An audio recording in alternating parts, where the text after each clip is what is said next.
So all of this is also in Blackboard, so that way you can always, if you lose this, you can always go back and get it in Blackboard, print it out. And this talks a little bit from the CCC, the Copyright Clearance Center, and it talks about using the course managed systems in terms of guidelines and best practices that they have.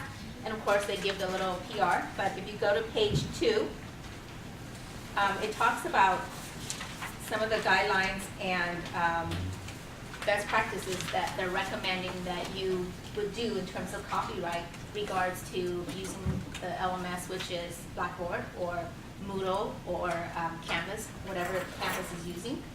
And the only thing we want to stress upon is the article links.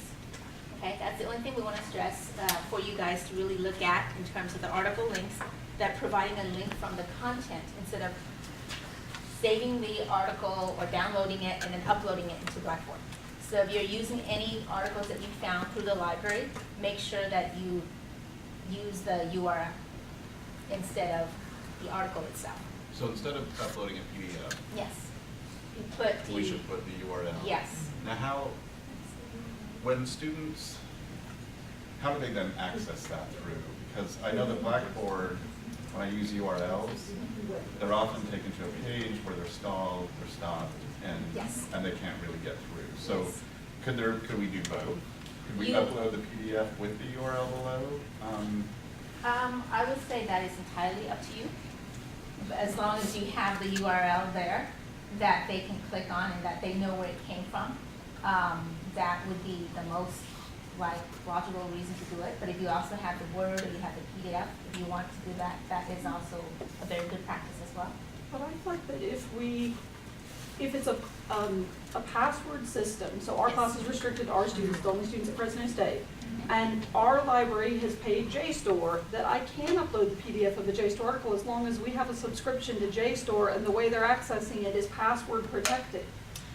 They also have that here too, about the password. Because only students can get, so as long as students get in, I thought I could actually post the article as long as it's from the library that's paying for it and only students can access it. I can't post it on my personal webpage because then anybody could access it, not just students.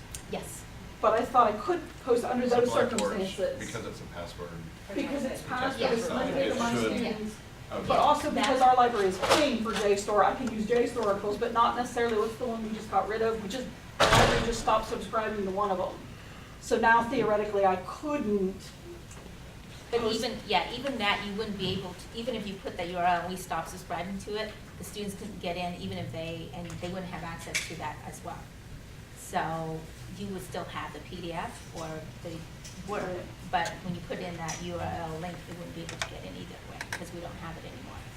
So, but on here, it does talk about the password as well. So that's the reason I said we advise you to do the URL link, but because of password, they also said that you can use that as well. So it's good to have practice of two, so that the students know where it came from, but as well as they have access to that as So well. technically, I mean, what I do when I create a library sort of on my computer of articles that I've accessed through this library, essentially. But technically, what I should be doing is ensuring that we still subscribe to the content anytime I post that PDF up on as a PDF for my course. That would be the right thing to do. Yes. Whether it's what I'm doing or not. I'm just trying to sort of figure out, like, do I need to check at the beginning of every semester that we still subscribe to the databases that allow me to get that journal article? I mean, we're not gonna unsubscribe to JSTOR, right? No. No, but I also get Tomorrow's these from change. places other than JSTOR. So, Right. Yeah. so it may be that I used a database, LGBT Love, for example. And what if we stop subscribing to that? Then, maybe that article is available somewhere else, but I got it through, Yes. yeah. Yes. I would say that's a tough case. 'Cause That is- Does fair use come into play here now? I mean, is this where fair use comes into play because it's a in an academic context for 25 students or whatever size class I'm teaching. But I thought that's up to 10%, is it 10 or 20? It's up to a certain amount you can use if you're not distributing it or charging in an academic setting. You can use up to so much of it free unquestioned. You can Changing the post it, cover. you can, so I know it's 10% definitely, and I've talked directly with publishers about, because there was not a print book, and he said, you can use up to X amount, and I cannot waive copyright. However, I can tell you of no cases where if you use the whole thing where we would go after someone for that if it were out of print. So he basically said, post as much as you want, but I can't technically give you permission because I it don't was know out who of did print it. and they don't. So it was one of these where, well, my boss won't sign to say you can use it, but we're not gonna, if you're using it for university, we're not I gonna just, come after you. I was curious to know if that's what the technicalities are, and I can always, if I feel the It's ethical different, bug, right? You then can't ever talk to use you. all of something without copyright permission. Right, exactly. And actually, you're only supposed to use it for a limited time, and any time after that requires copyright permission. I think even if we own it. But anything the library owns, or anything that you guys own that you want to put on reserves, I'm using reserves because like the old system that we had before we had to get rid of e-reserves, you can put that on, but anything that you requested in the library loan, you cannot. That requires permission. So if we don't own it, and you try to get it through ILL, we can get ILL for you, Right, and then you're, yeah. but it's supposed to be And for then your from there on, freshman we're on use our and, own. yeah. So the main thing then is to remember, to make it easier, if we're having our students have like a document from another database or something, instead of saving it on the Blackboard as a post document, save it as a web link, is that the easiest thing to do?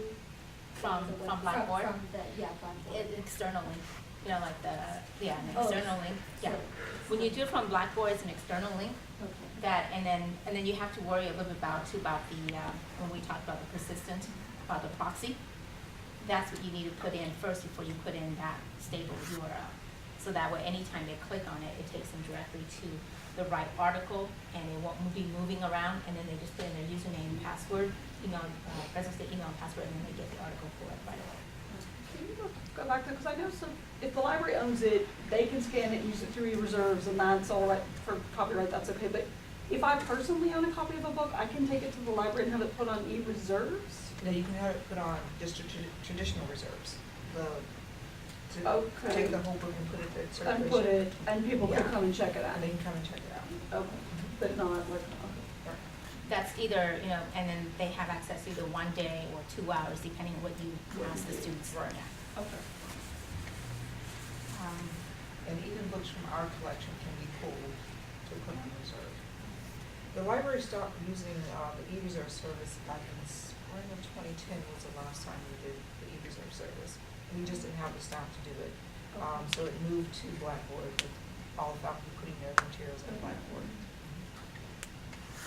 So that's when we just wanted to bring this up so you guys can kind of look at it, the different steps that they have here. They do talk about copyright, they do talk about article link, they do talk about, certain portions of it. They do talk about getting permission, they do talk about after you use it the first time, the second time that you're using it again, what should you do besides just keep using it? Since I used it once, I can use it over and over and over. So they do have a couple of those guidelines that they recommend. So I think as long as you're trying and you're following some of these guidelines, I would say that is good. And I think for the, so I do a lot with video, and we've been told is copyrighted material, it's like I can have a class and show a DVD to class, and, in theory, I did not buy an exhibition copy of it, or I'm not renting it for that exhibition.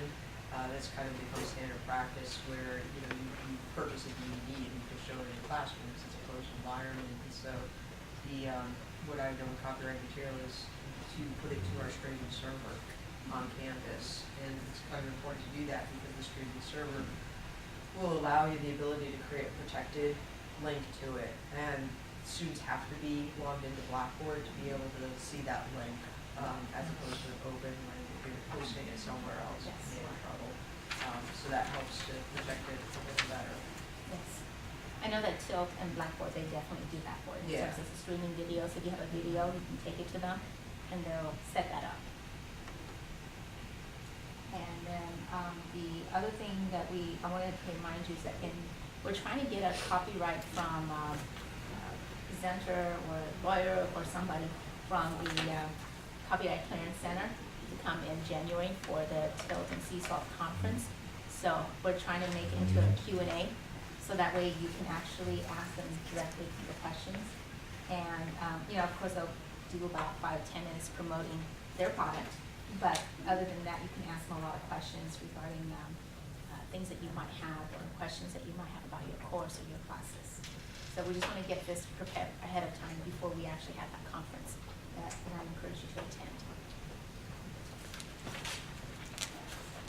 Any other questions about copyright? Just want to make sure we touch upon this and get you guys some information so that you can kind of look at it. And also in Blackboard, we have a couple of links that we do put up in there as well. So if you, after today, go ahead and take a look at a couple of those links that we have about fair use and Teach Act